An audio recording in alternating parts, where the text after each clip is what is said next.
ready to make your Instagram text pop like never before. First, open Instagram and go to your story by swiping right or tapping your profile picture. Pick a background image or video now. Tap the icon at the top right corner to add text. Type in whatever message you want.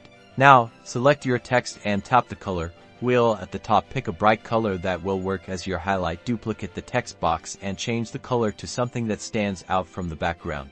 Position the duplicate text box slightly behind the original. You might need to experiment with the placement until you get the highlighted effect just right. You can also choose a block font to enhance this effect. Alternatively, use the draw tool.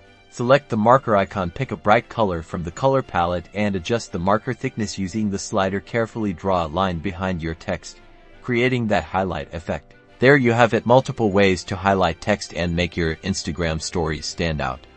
Experiment with different colors and placements to create the perfect effect. Don't forget to like and subscribe for more Instagram tips and tricks. Share your highlighted text creations in the comments below. See you in the next video.